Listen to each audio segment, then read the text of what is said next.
Hello everyone, welcome back to Chibi and Chill, the anime podcast. And this week, since the last episode, it's been a big week. I had my birthday, so I finally turned 30 now. So, death of my 20s, and now we start 30s, which is a little bit scary. But this week has been a big week. I finally got to see Megan Thee Stallion in concert the day after my birthday, so Sunday the 14th. So that was absolutely awesome, and there were so many people dressed in like anime cosplay. I saw a Tanjiro, a Gojo, and a Luffy as well. So three top tier anime characters at the Meg show. So it was absolutely awesome. I'm sure you've seen some of the videos on social media, on my TikTok, Instagram, that kind of thing. Honestly, it was so good. It's like my first concert, so I'm super happy I managed to get to it. And honestly, oh, it's so good. I'm not going to go on about it too long because this isn't a mega episode, but honestly, it was just awesome. But an awesome week, a great birthday. I've got so much anime goodies to film and show you guys. You can see some of them a little bit in the background if you're watching this on YouTube. You can see tidbits of them, but there's so much. My shelves are a little bit more lively now. They're a little bit more full. I've got some unboxings to do, so do keep an eye out on here, on YouTube, on TikTok, Instagram, all that good stuff for the videos, and you'll see some of the Naruto, One Piece, all the goodies that I've got from my birthday. So, loads to show you guys. But this week's episode kind of carries on that mecha anime theme from last week, because last week I mentioned that we kind of did the history of mecha anime, and I was halfway through Evangelion, Neon Genesis Evangelion, the original series. And now that I finished it, and I've also now watched the movie, the end of Evangelion. So now that I've kind of watched that, I wanted to do a little bit of a review, a little bit of a breakdown of it, and also share some facts, trivia, that kind of thing to kind of help us maybe not particularly understand it more, but also kind of give a little bit more light into areas of the show and the movie that maybe we didn't know about, or just kind of appreciate it a little bit more. It is a super iconic anime, and there's so much depth to it, and it's one of those really complex animes. Well, it's not one that's super simple to understand or even kind of wrap around, because there's so many open questions even today after it came out in 1995 and 97 for the movie. So there's a lot to unpack, but before we dive into the episode properly, let's dive into the bucket list update. So for the bucket list this week, most of it has been Evangelion, because I'm trying to start a new focus with the bucket list and try and finish an anime when I start it, finish it, and then move on to the next before I end up with a list of half done, half completed anime series that seems to be a common theme for me. So I managed to finish the original series of 26 episodes of Evangelion, and I love them right up until the last two episodes, and that seems to be a very common theme. But Evangelion, I'll dive into that more as we kind of get into the update, into the like episode. But Evangelion was one of the ones on the bucket list that I was the most hyped to watch. I've seen so many stills of it, so many people kind of rave about Evangelion before I properly watched it, and I knew of it before the poster and before the challenge. But I think it's one of those animes that I needed the poster to kind of really push me to watch, because of, like I said in the history of Mecha last week, Mecha is one of those genres that I never truly wanted to dive into. It's not one that I thought would really be my thing, and Evangelion really set a high bar, I have to say. It really set a bar that I wasn't expecting, if I'm honest. And I'm glad that I'm being surprised. I'm glad that I've been proven wrong about the mecha genre. And I'm kind of excited to see what other mecha anime are on the list, are on the bucket list behind me. So I'm excited to kind of trial new ones. Gundam is on there. That's the one that I do know is on there. So that one, in theory, I think I should make that one the next. But there are some other ones on there. So I need to kind of properly look through. But You can see right at the top, if you are watching on YouTube, there are two little boxes there scratched off for Evangelion and the end of Evangelion movie. So, a cool little ones. If I'm honest, the poster, I'll put a picture up on social media, on Instagram and stuff. But the very first one is actually the very first angel that we see in like episode 1. Or is it episode 2? Episode 1, I think. The like dark one with the big shoulders and like the pointy head. It's that one, and I love that it is that. I kind of thought it'd be Unit 1 on the little card, but it's nice. It's a nice surprise, and it's actually one of the better ones that's on the poster as well. It's a really cool little icon. So I'll post a picture of that over on Instagram. I've got a video to edit where a load of them have been scratched off. Anyway, so end of Evangelion movie, I think really helped save the series from its last 2 episodes. But I think I can appreciate the art direction that they kind of went in for the last 2 episodes of the original series. It's very different, but we'll unpack that a little bit further on. I don't want to kind of say the episode before we kind of properly dived in, because it's this past week that's been a huge Evangelion focus and drive from an anime watching point of view that's really inspired this episode. Before we dive into the episode properly, unpack Evangelion, both the series and the movie, there's no other real update on the bucket list. It's all been Evangelion this week. But let's dive into a little bit of an ad break, and then we'll dive into all about Evangelion. We'll do some basic plot points, and then we'll dive into my review of Evangelion, the first series, and then the movie. If you're like me, you love to dive into some tasty treats or savory treats while watching your favorite anime. Now, with BOKKSU, you can travel through Japan through flavors with 20 to 22 savory, sweet, and more snacks to enjoy every single month with a unique theme. For your first box, upon subscribing, you get the Seasons of Japan box, where each snack comes from a certain prefecture in Japan and covers a themed season such as autumn, spring, and more. Enjoy sweet, savory, citrusy, and more flavors with BOKKSU's curated collection of snacks every single month. After your first box, which is the Seasons of Japan box, you'll enjoy a unique themed curated box every month with snacks that match the month's theme for the box. Enjoy your first box with BOKKSU using my link down in the bio and the show description, and enjoy a world of flavors and explore Japan through taste with BOKKSU. So just in case anyone isn't actually aware, there will be spoilers in this episode. So if you haven't watched it or maybe you've not finished it, maybe just save it and come back to it later on in the episode when you have finished it. I really don't want to spoil it for anyone. I'm one of those people that absolutely hate seeing spoilers from an anime that I really, really enjoy or really want to dive into. So maybe like me and you'll also forget the spoilers. That's also fair enough. But please don't let this ruin it for you. If there will be spoilers from this point on, so please be aware. The original series of Neon Genesis Evangelion, the very first kind of iconic series of 26 episodes, started in 1995, and then it released its first movie, The End of Evangelion, which is kind of like the retelling of the last 2 episodes of Neon Genesis Evangelion.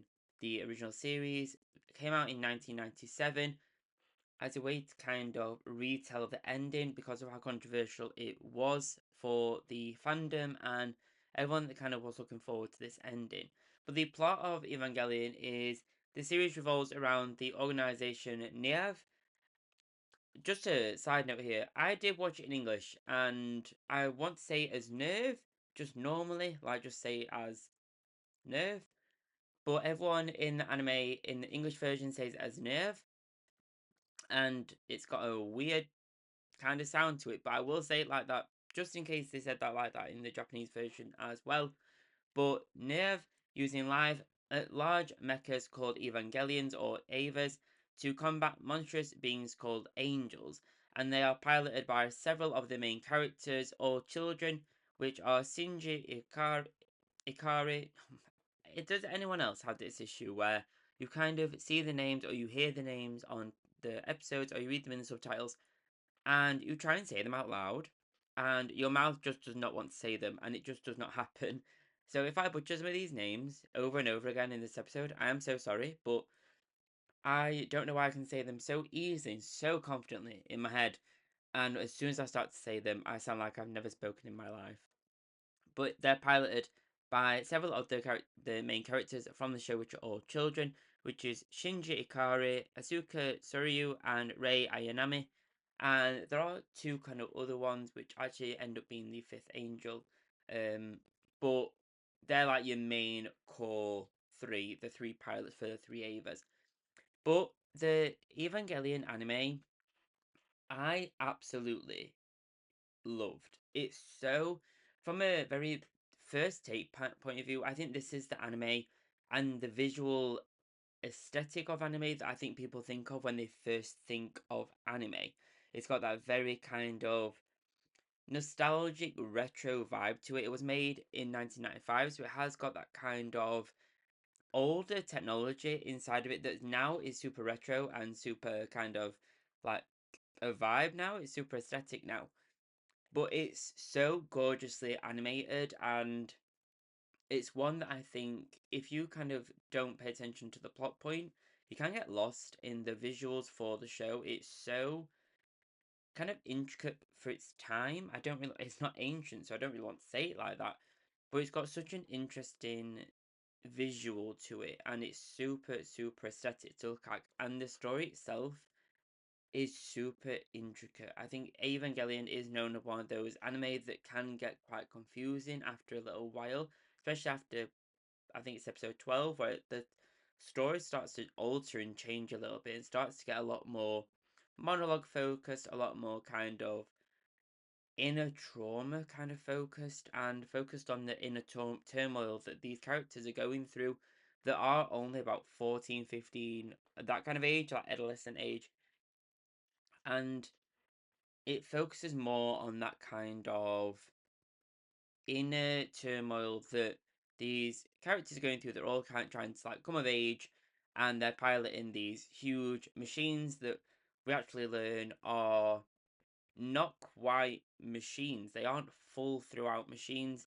They have biological parts that can regenerate, and they're actual replicas of angels, and they do actually have organs, which is why they bleed. They're more of a giant human or humanoid kind of creature with armor on top, rather than being a flat out and out machine that's just being piloted and controlled. It has emotion, it's got body parts, and it's a lot more interesting as a concept for a mecha anime, where mecha is all about that machine and that fighting a big thing with a big machine, and it makes it a lot more complex and kind of merges the worlds of the biological human side with feelings and emotions and fear, I guess, for a lot of the fights in the anime, and gives it that kind of metallic, that mechanical overlay, like a gloss over of mechanics. And I think that's kind of where there's this outer layer of the Avas being so mechanical and so kind of futuristic looking that it's surprising to when they get cut, you see the bones and you see the flesh underneath. And the movie does get a little bit more gruesome, which is I personally kind of enjoy. I quite like that, if I'm honest. But I think it's interesting to see this interlay of they're more biological than they are mechanical for the Avas. And it's kind of bizarre and weird, and it gets a lot more focused on that in the movie that came out in 1997, The End of Evangelion.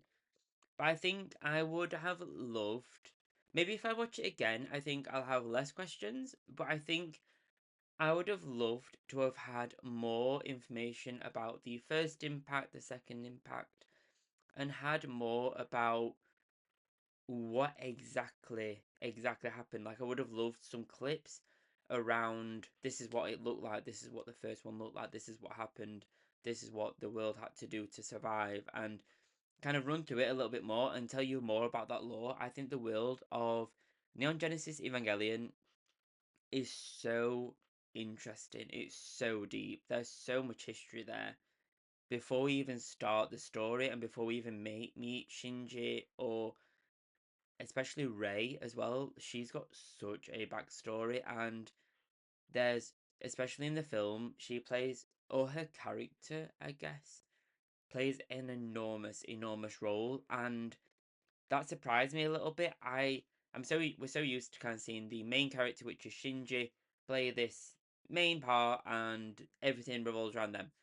Whereas in the film, it kind of flips a little bit, and we actually see Rei Ayanami become this super important character and becomes this giant godlike being. And that, I think, was my favorite moment of the anime movie, because it's so avant-garde, it's so extra, but so iconic at the same time. Like, I've never seen anything like that in any other anime that I've watched, and it it was like that wow moment for the anime movie, and it really kind of made you stop and I think this is feels like true anime from a vibe point of view and an illustration point of view and a kind of art direction point of view, and it's that kind of really, I don't want to say saved Evangelion for me, because the movie itself did from the last two episodes of the original series, because they just lost me, unfortunately.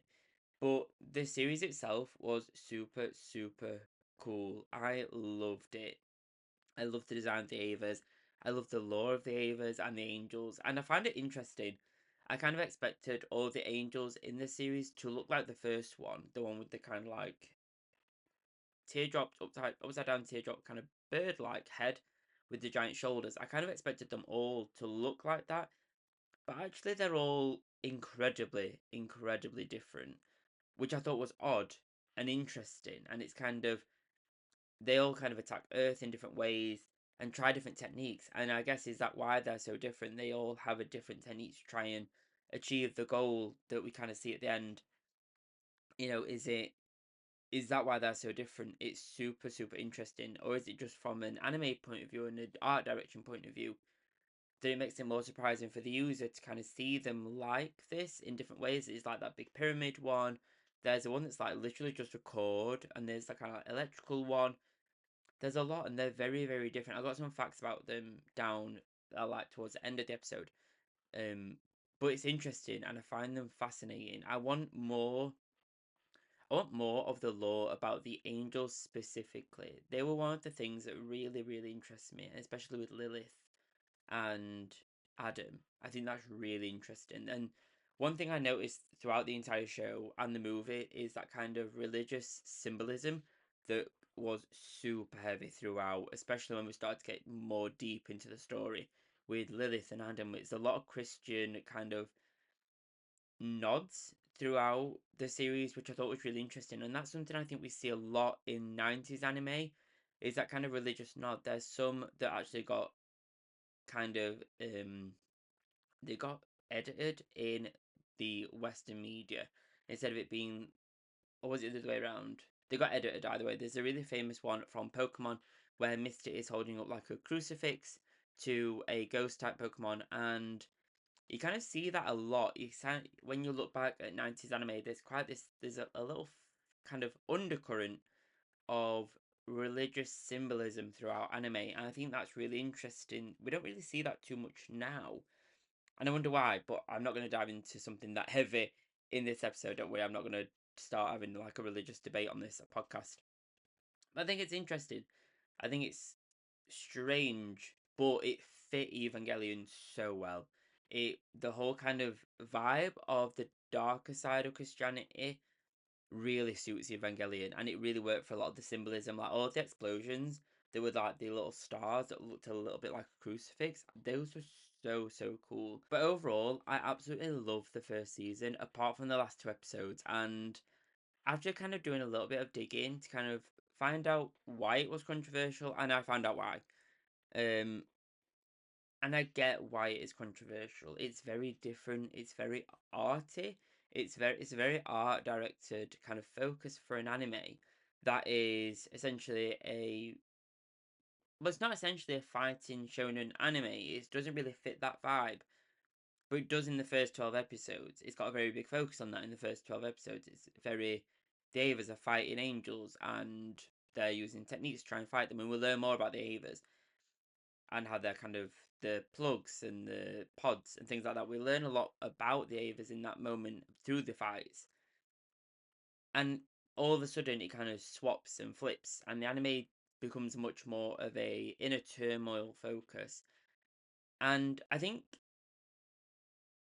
I I wouldn't mind that, but the art direction that changed so drastically to like these hand drawn, partly coloured, partly not, sketchy, all different types of artwork styles, not properly animated, just kind of stills, really kind of broke it for me, unfortunately. But I understand that from an art perspective, there's kind of this underlying current of it's kind of it was very deep and meaningful, and it was very poetic and arty, and I get that.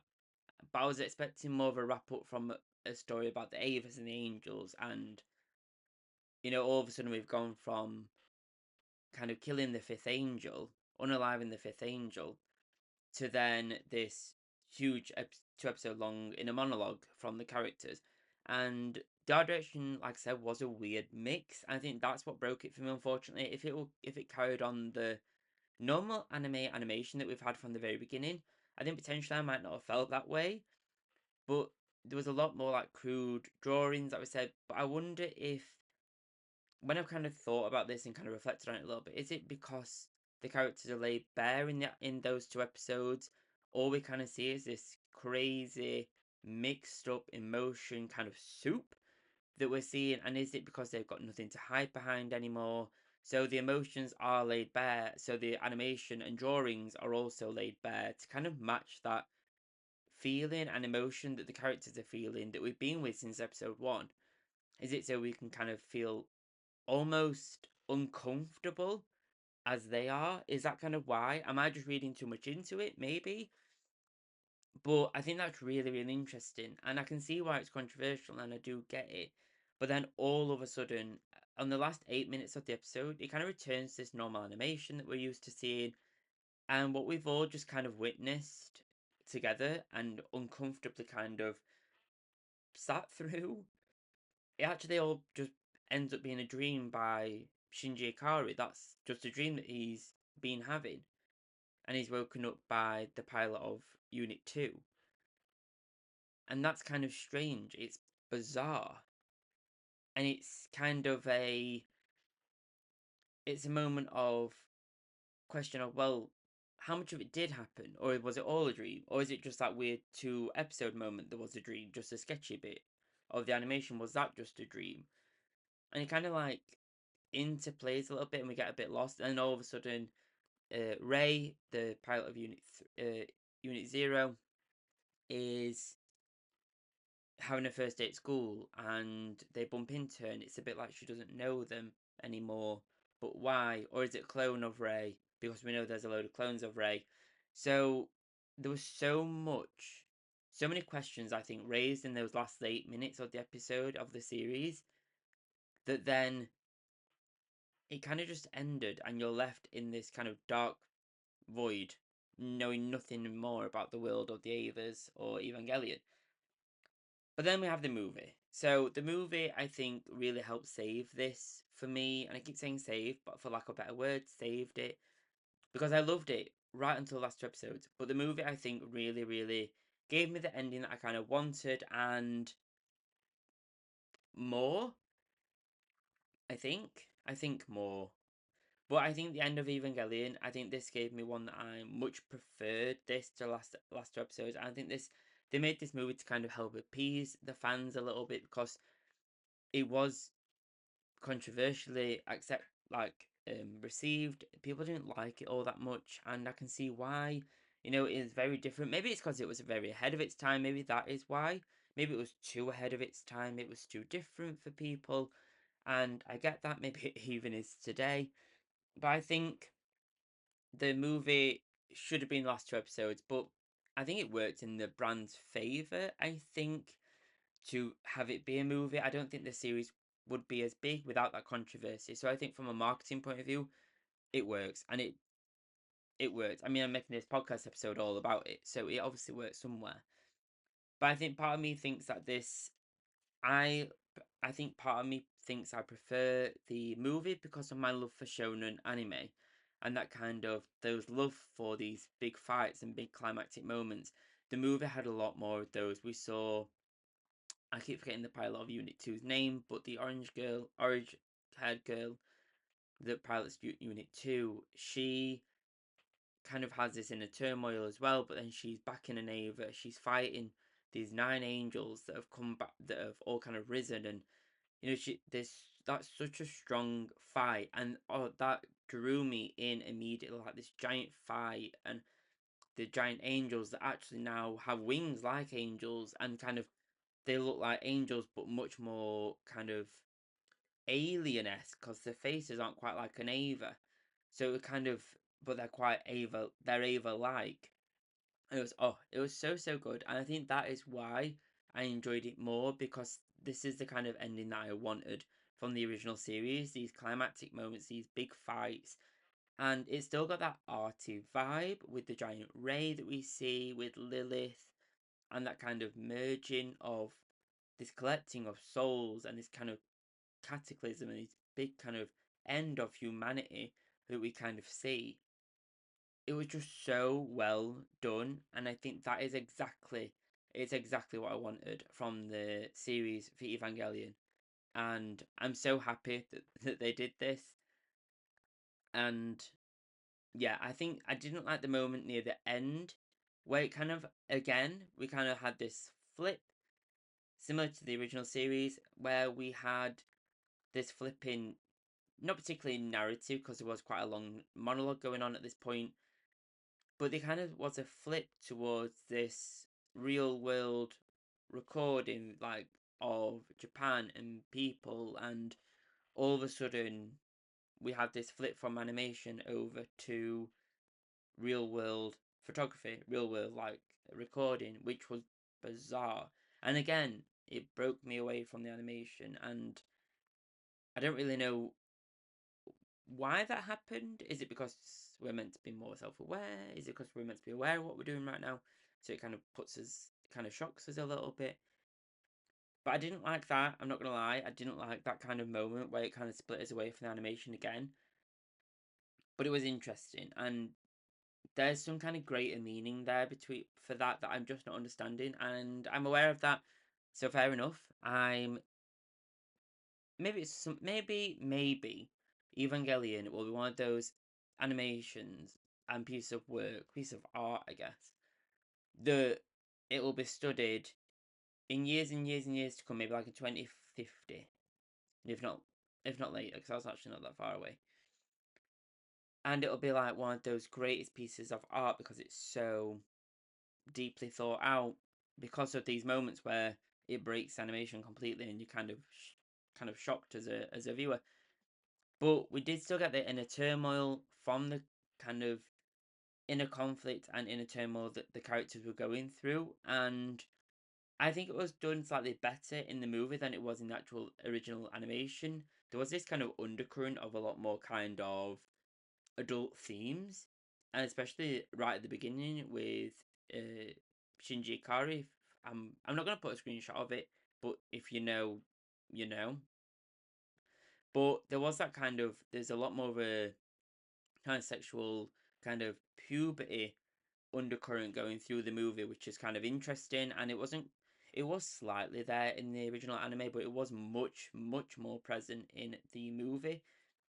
So I think that's interesting, but I think it suits the characters well. You know, they're kind of going through what everyone else kind of goes through in real life with puberty and those kind of emotions, and like everything that kind of goes with it, but also trying to pilot an Ava and stop the end of the world with Niv.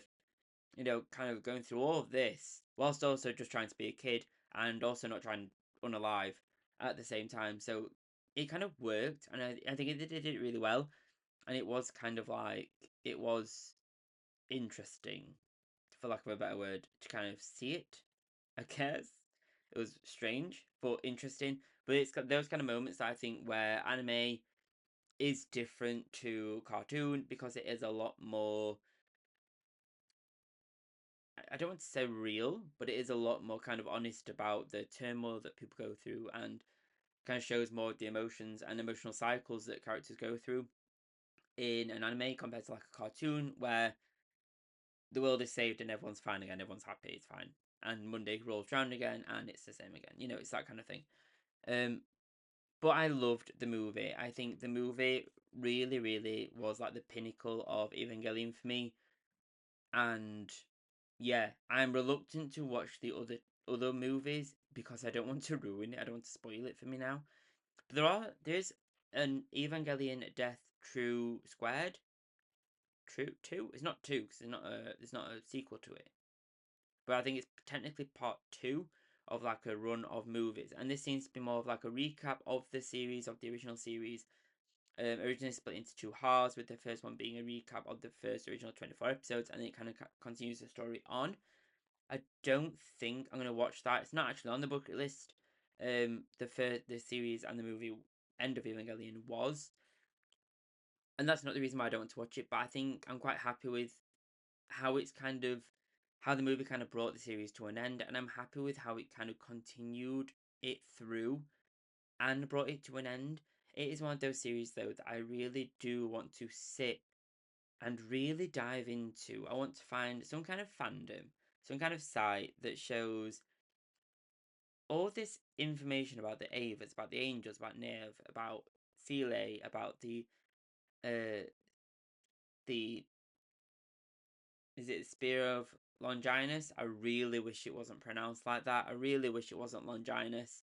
It's just, I mean, too immature for the spear or staff of Longinus. It needs to be like Longinus or something, something less Inusy. It's too much, too much. I can't. It pulls me away because I'm too childish. But anyway, let's dive into some trivia. Let's dive into some of the Easter eggs and trivia that I did find while I was doing a little bit of a digging before I fell down a huge rabbit hole for people talking and discussing Evangelion.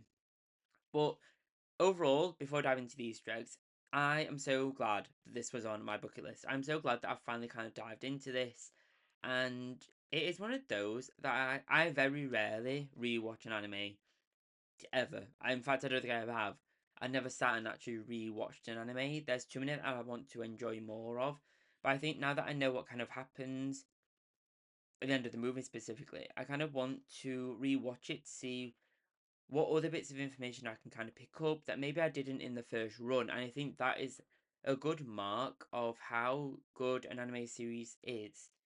Do you want to watch it again? Do you want to see what you can pick up more this time? Do you want to see the Easter eggs that maybe they mentioned at the beginning, but maybe you forgot by the end or didn't truly appreciate until you watch it again? And I'm interested to watch it again. It's gonna have to be until the bucket list is like way less silver than what it is, unfortunately.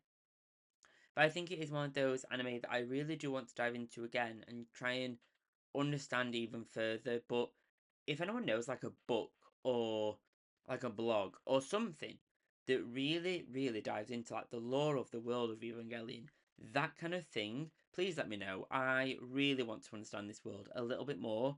There's so much lore there that I really want to dive into, so please do let me know.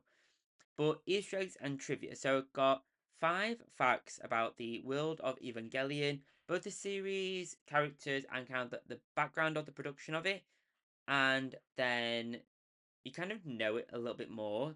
There's more that I could find, but honestly, we would have been here for days trying to start dissect them all. Hello everyone, I just thought I'd pop in here real quick just to tell you all about Crunchyroll. And Crunchyroll is my favourite platform to stream all the anime that I watch, including Naruto, One Piece, Attack on Titan, Black Clover, and a whole host more, all of which I'm probably talking about in this episode. Down in the show notes and in the description, you'll find a link to start a free trial where you'll be able to browse a whole host of thousands of anime to discover and love. So the first Easter egg or trivia fact is the name Shin Seiki Evangelion translates directly as New Century Evangelion or New Era Evangelion. The term Evangelion is in relation to the ancient Greek term for good messenger or good news. The name was chosen in part for its religious symbolism, which we kind of mentioned a little bit earlier on, the kind of religious undercurrent for the show, as well as for the fact that Hideaki Anno, the creator of Evangelion, said that he liked the word Evangelion because it sounded complicated, which I think is fair enough. I think I think sometimes there's too much meaning behind stuff, and just because you like the sound of a word, fair enough, make it its name. That's fair enough. That's more than enough for me. The second fact, or second kind of trivia Easter egg, is that in the second impact scene in the Neon Genesis Evangelion anime, the kind of original 26 episodes, the sound effects used during the spread of the wings use similar sound effects from the planet Saturn on the and the dark side of the moon, created by converting the electromagnetic vibrations of the planetary object into a sound effect. So the actual sound that we use for these kind of really spacey, kind of sci-fi anime moments that we see, these moments in the anime, are actually like sounds from space. That is wild, and that is so cool. And it's those kind of like tidbits I think really make an anime super special is when we kind of realize that the sound effects that they've used actually come from like a real world moment that's super obscure or kind of big, like an astral body like Saturn or the moon, and it's actually their sounds that made the wing noise. So that is super interesting. Shinji and Neve were supposed to fight 28 angels in the original script, but due to the production deadline of the show, the number of angels was reduced to 17. I would have loved it if they kind of done all 28. This is kind of what I meant, where I kind of wanted to see more of the angels. What do the other ones look like? You know, that kind of vibe.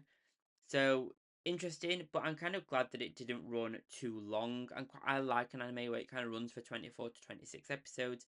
I think that gives the show a really good kind of rounding overall, good pace, good rounding, all that kind of thing. He says wearing a One Piece shirt. I am aware how long One Piece is, and that irony is not lost on me. Believe me. But I think it had enough to tell the story. However, I would have liked more lore about the angels. So, but they should have fought 28 of the episodes. And the character names in Neon Genesis Evangelion series are mostly based on warships used in World War II. So the names were Ayanami, which was the destroyer of the Imperial Japanese Navy, Soryu, the aircraft carrier of the Imperial Japanese Navy, and Langley after the United States Navy ship, and finally Ikari, the anchor, which was part of the warship. And I think that's kind of an interesting undercurrent as well. We see kind of like these big ships, we see the warships, we see the helicopters, that kind of thing, and it is focused on this kind of a type of war, I guess. I think it's interesting that yet again in an anime, we've seen this link to World War II and the kind of the naming system from all those pieces of equipment and transport vessels that were used during that time. Ghibli do this a lot, and I think it's interesting to see other types of anime use that kind of symbolism and naming system as well. And finally, the Eva design in Neon Genesis Evangelion is based on the Japanese monster which is an Oni, which means devil or giant, and the creator Anno said, and I quote, "There is a monster in Japan called Oni. She has two horns sticking out of her head, and Ava's overall image is based on the Oni. I also want to give the impression that under this picture, the robot monster is not a real robot but a giant human," unquote. I think that is exactly what I mentioned earlier on, where they're more biological than they are robot, and it's interesting that it's a mecha anime that's actually more biological than it is mecha focused, and it's super awkward and weird and bizarre, but that kind of really fits the vibe for the characters in the show as well. But overall thoughts on the show, loved it, amazing. A few notes. Usually I'd be like, no notes, but there are some notes, and it is an iconic series for a reason, and I can see why. It is one of the most visually appealing and interesting and complex anime I've watched for a long time. And it's been really nice actually to truly appreciate an anime that's not only iconic, but also one that's not super new and not super shiny. It's one that came out in 1995, and it does show, but not in the ways that you think. It shows in the format. It's like a square for the first 24 episodes. For the 26 episodes, like the square kind of format. And for the movie, they changed it because the format kind of popularity changed. It got to the widescreen one. but it shows in things like that. But I think that's part of its charm. Part of its charm is the fact that it came out in 1995, and it's truly stood the test of time, and it's become an anime that we're still talking about today, and it's still controversial to this day. And I think it's one of the ones I think will forever be one of those absolute must watches for any anime fan, whether you're new, start like already are a big anime fan like myself that's never actually watched it but know of it. I think it's interesting that it's so iconic, and it kind of precedes itself, and it's one of those ones that is going to be iconic for forever. I guess it'll be iconic forever, and I think at some point we may see another studio take on the Evangelion franchise and remake it in today's technology, retell it, I guess, but from a slightly different point of view or with a different aesthetic to it. I think that potentially is on the lines. Maybe for a giant anniversary for the series, potentially something like that. We're seeing it with One Piece, with Witch Studios. We are seeing that remake for that franchise. And I think something like this will come to place. We've seen the rebuild movies, but I don't think that's quite the same. I think we'll see a true original series remake soon with a little bit of a renewed focus, kind of merge the movie and the series together, but with a retelling, new studio, that kind of thing. I think that's really interesting. But thank you so much for reviewing Evangelion with me. If you have watched Evangelion, I hope you have, because you've watched this episode right to the end. And if not, you've got a lot of spoilers there. But anyway, I hope you've enjoyed it. If you have your thoughts on Evangelion, what do you think of it? What did you think to the ending? Specifically, what did you think to that kind of last two episodes? What do you think to the movies? And share your thoughts, share your comments. I want to know what some of the members in the anime community think about iconic anime such as Evangelion. I want to know what your thoughts are. You know, this is your guys' podcast, so I want to know what your thoughts are. Leave a comment, or in the review comments, please do leave a review. They take no time at all to do.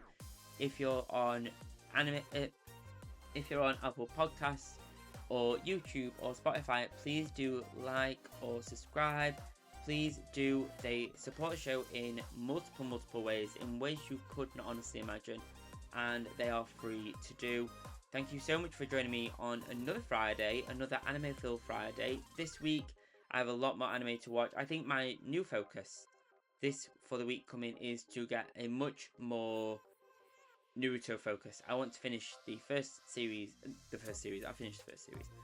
I want to finish the first original anime, Naruto, before I jump into Shippuden. I want to finish that off. I've sat on that for a long time, but it is the time. I need to move that forward.